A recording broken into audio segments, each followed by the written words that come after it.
कि बिहार का जो इस बार 2020 का जो लड़ाई है, एक तरफ सामंतवादी विचारधारा और एक तरफ सेकुलरिज्म, उसको हराने के लिए, सामंतवादी विचारधारा को हराने के लिए हम तमाम लोगों को एकजुट होकर के लड़ाई लड़ने की जरूरत है। तभी जाकर के हमारा नेता और हम लोग का झंडा बुलंद होगा और निश्चित रूप से 2020 में तेज रफ्तार और तेजस्वी सरकार हम लोग बना सकेंगे। मैं पूछना चाहता हूँ एनडीए के लोगों से, क्या हुआ विशेष राज्य का दर्जा, क्या हुआ विशेष पैकेज का दर्जा, क्या हुआ प्रत्येक साल 2 करोड़ नौजवानों का नौकरी? तो ये तमाम जुमलाबाजी का पार्टी तो एनडीए पार्टी है और राष्ट्रीय जनता दल पार्टी तो सामाजिक न्याय धर्मनिरपेक्षता की पार्टी है। जो बोलेगा वो करेगा। और वो बोले थे कि हम मट्टी में मिल जाएंगे लेकिन भाजपा में नहीं जाएंगे, तो आज वो ना मट्टी में मिले और वो भाजपा में भी चले गए। उनके बात का तो कोई खैर कहा ही नहीं जा सकता कि कब वो क्या करेंगे। तो मैं आपको बता देना चाहता हूँ, कोविड-19 हो या 2020 का बाद हो, ओवैसी साहब कहाँ थे? मैं पूछना चाहता हूँ कि उपेंद्र कुशवाहा जी कहाँ थे? मैं पूछना चाहता हूँ देवेंद्र यादव जी कहाँ थे? ये सब लोग कहीं ना कहीं भाजपा से टैग है।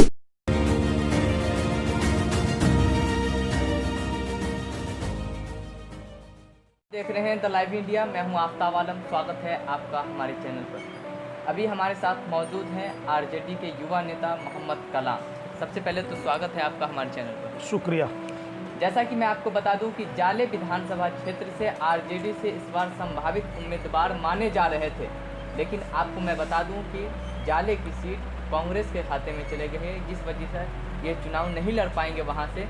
तो मैं आपसे ये जानना चाहूँगा कि आपकी आगे की रणनीति क्या होगी? देखिए, सबसे पहले मैं आपको बता देना चाहता हूँ कि राष्ट्रीय जनता दल के नेतृत्वकर्ता और बिहार विरोधी दल के नेता श्री तेजस्वी प्रसाद यादव जी को मैं अपना आदर्श मानते हुए मैंने दावेदारी की थी, लेकिन किसी कारणवश वह सीट कांग्रेस में चला गया, महागठबंधन अलायंस में। क्योंकि हम लोगों का जो महागठबंधन बना है वो कई पार्टियां को मिला करके महागठबंधन बनाया गया था, जिसके कारण मुझे उम्मीदवारी नहीं मिली, जिसका मुझे थोड़ा भी ना मलाल है और ना थोड़ा भी कष्ट है। साथ ही मैं यह पैगाम देना चाहता हूँ पूरे दरभंगा ज़िला में जितने भी हमारे राष्ट्रीय जनता दल के लालू यादव के फौलादी सिपाही और तेजस्वी यादव के चाहने वाले जो भी लोग दावेदार थे, उन तमाम लोगों से मैं हाथ जोड़ करके निवेदन करता हूं कि बिहार का जो इस बार 2020 का जो लड़ाई है, एक तरफ सामंतवादी विचारधारा और एक तरफ सेकुलरिज्म, उसको हराने के लिए, सामंतवादी विचारधारा को हराने के लिए हम तमाम लोगों को एकजुट होकर के लड़ाई लड़ने की ज़रूरत है। तभी जा कर के हमारा नेता और हम लोग का झंडा बुलंद होगा और निश्चित रूप से 2020 में तेज रफ्तार और तेजस्वी सरकार हम लोग बना सकेंगे। जैसा कि आपको पता है कि 2015 में नीतीश कुमार महागठबंधन में शामिल होकर चुनाव लड़े थे। अब फिर उनके बाद में वो एनडीए में ज्वाइन कर लेते हैं, उसके बाद वहाँ सरकार बनती है। वो कहते हैं कि पहले हमारे काम को देखें, उसके बाद हमें मौका दें। इस पर क्या कहना चाहेंगे? देखिए, पहले जीभ होता है, उसके बाद ही दांत होता है। नीतीश कुमार के पास में जो वोट है और राष्ट्रीय जनता दल के पास जो वोट है, वो दोनों आसमान और धरती का फ़र्क है। 2015 में बिहार के अवामों ने महागठबंधन को मैंडेज देने का काम किया था, और अगर मैंडेज देने का काम किया था तो आप देख लीजिए, इतिहास उल्टा करके हम लोगों ने 80 एमएलए जीतने का काम किया था और जनता दल यूनाइटेड ने 70 एमएलए जीतने का काम किया था। कहीं ना कहीं हम लोगों का जनाधार था, वोट बैंक के मालिक राष्ट्रीय जनता दल है बिहार के अंदर में। और नीतीश कुमार ने तो 18 महीना में ही चोर दरवाजे से सरकार बनाने का काम किया। फिर पुनः दोबारा 4 साल में 4 सरकारें, और उन्होंने पूरे बिहार का जो आबादी था सभी लोगों का नाखून और केस कटवा करके डीएनए टेस्ट करवाने का काम किए थे। और वो बोले थे कि हम मट्टी में मिल जाएंगे लेकिन भाजपा में नहीं जाएंगे। तो आज वो ना मट्टी में मिले और वो भाजपा में भी चले गए। उनके बात का तो कोई खैर कहा ही नहीं जा सकता कि कब वो क्या करेंगे। तो 15-15 साल कंपेयर करने की बात करते हैं। देखिए, जो 15 साल उनका है, हमारे राष्ट्रीय अध्यक्ष लालू प्रसाद यादव जी उस जमाने में जहाँ पे एक भी सड़क नाम का चीज़ नहीं था, जो खेत का आरी था वहाँ मिट्टी खरंजाकरण और पीसीसी सड़क बनाने का काम किए थे। और हम लोग यूपीए 1 और यूपीए 2 में थे। हमारे राष्ट्रीय अध्यक्ष जी रेल मंत्री थे और रघुवंश प्रसाद थे आपको ग्रामीण विकास मंत्री भारत सरकार के, उन्हीं लोगों का लाया हुआ फंड था। 2005 में जब सरकार बदली तो उस पैसे का यूज़ करके उन्होंने काम किया, लेकिन 2005 के बाद जो है बिहार में विकास नाम का कोई चीज़ नहीं है। बिहार में AK-47 का सरकार है, बिहार में रेप हो रहा है। आप देख लीजिए मुजफ्फरपुर शेल्टर होम का घटना, मासूम बच्चा, अनाथ बच्चे के साथ रेप किया गया और सबको जो है से छोड़ दिया गया और बेकसूर लोगों को फंसा दिया गया। मंजू वर्मा को भी टिकट मिल चुका है, इस पर भी काफ़ी सारे बवाल हुए थे, इस पर क्या कहना चाहेंगे? देखिए, आपको पहले ही हम बोल दिए हैं कि अभी बिहार में AK-47 का सरकार था, रेपिस्ट का सरकार था। तमाम जो उस पार्टी में जो लोग थे वो गुंडा मवाली टाइप के लोग थे, इसीलिए और मंजू वर्मा को फिर पुनः टिकट दिया गया है कि फिर किसी विभाग का मंत्री बनाएंगे और इस बार तो जमानत बचना नहीं है। हमको लग रहा है पूरे बिहार के एक भी सीट पे ऐसा नहीं है कि जनता दल यूनाइटेड का जमानत बचने वाला है, क्योंकि बीजेपी का बी टीम फिर से लोजपा चिराग पासवान जी अपना खड़ा कर रहे हैं और कहीं ना कहीं इनको ध्वस्त करने का पूरा कार्यक्रम चल रहा है। नेता प्रतिपक्ष तेजस्वी यादव ये कह रहे हैं कि मुख्यमंत्री बनते ही पहली कैबिनेट में 10 लाख युवाओं को रोजगार देंगे।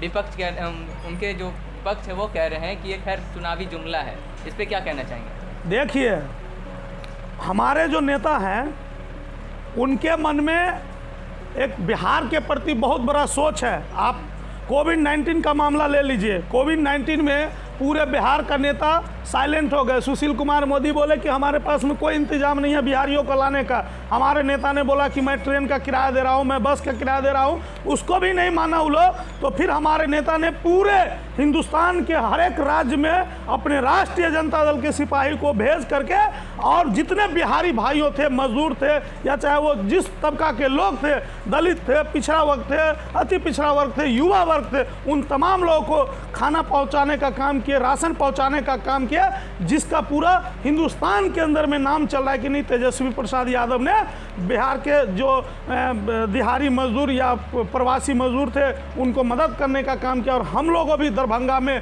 जितने प्रवासी मजदूर आते थे, दरभंगा रेलवे स्टेशन पर उन लोगों का खाने पीने का इंतजाम करते थे और उनको जो है दृष्टि से देखा जाता था तो उनको फूल माला से स्वागत करके और गाड़ी घोड़ा का किराया दे करके उनको घर भेजने का काम करते थे। एनडीए तथा महागठबंधन के अलावा छोटी छोटी पार्टी ने मिलकर दल तैयार किए हैं, जैसे PDA हो, प्रोग्रेसिव डेमोक्रेटिक अलायंस, UDA-SF हो, यूनाइटेड डेमोक्रेटिक सेकुलर फ्रंट। तो इस विषय पे क्या कहना चाहेंगे, कितना प्रभावशाली होंगे वो लोग? देखिए, जितना छोटी पार्टी गठबंधन बनाया है वो सभी पार्टी जो है से बीजेपी का बी टीम है।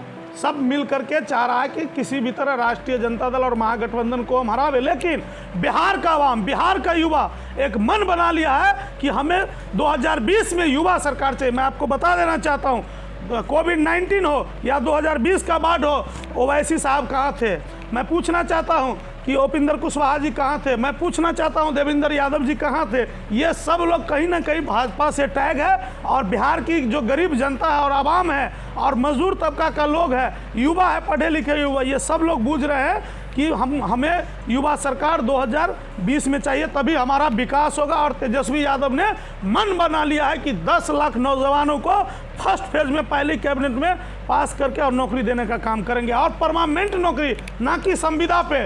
नीतीश कुमार ने तो ठगने का काम किया, स्वास्थ्य विभाग को बर्बाद कर दिया, शिक्षा विभाग को बर्बाद कर दिया, पंचायती राज विभाग को बर्बाद कर दिया। उसके बाद जितने हमारे दलित भाई थे, एक साथ 26 जातियाँ का लोग, उस सबको अलग अलग तोड़ करके पाट कर दिए। कोई दलित बना दिया, कोई महादलित बना दिया, किसी को कुछ बना दिया, अति पिछड़ा बना दिया। ये सब तमाम मुद्दा है। एक बहुत बड़ा बिहार के साथ जो है से नीतीश कुमार ने साजिश करने का काम किया है। आखिर में आप हमारे चैनल के माध्यम से हमारे दर्शकों को क्या कहना चाहेंगे? देखिए, मैं आप तमाम दर्शकों को कहना चाहता हूं, पूरे बिहार के अवामों को और खास करके युवाओं पीढ़ी को, कि इस बार कम से कम सारा गिला शिकवा भुला करके आप एक मौका मिलना चाहिए तेजस्वी प्रसाद यादव को, क्योंकि वो यूथ और नौजवान है। आप देखिए, जहाँ जहाँ बदलाव होता है वहाँ वहाँ वो स्टेट विकसित होता है। इसीलिए बिहार में इस बार बदलाव ज़रूरी है, और जब तक बदलाव नहीं होगा, जब तक बिहार विकसित नहीं होगा। मैं पूछना चाहता हूँ एनडीए के लोगों से,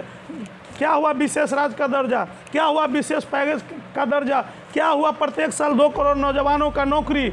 तो ये तमाम जुमलाबाजी का पार्टी तो एनडीए पार्टी है और राष्ट्रीय जनता दल पार्टी तो सामाजिक न्याय धर्मनिरपेक्षता की पार्टी है। जो बोलेगा वो करेगा। बहुत बहुत धन्यवाद हमसे बात करने के लिए। आप हमारे साथ इसी प्रकार से बने रहें, हम आपको सच का आईना दिखाते रहेंगे। फिर मिलते हैं आपसे अगली वीडियो में। धन्यवाद।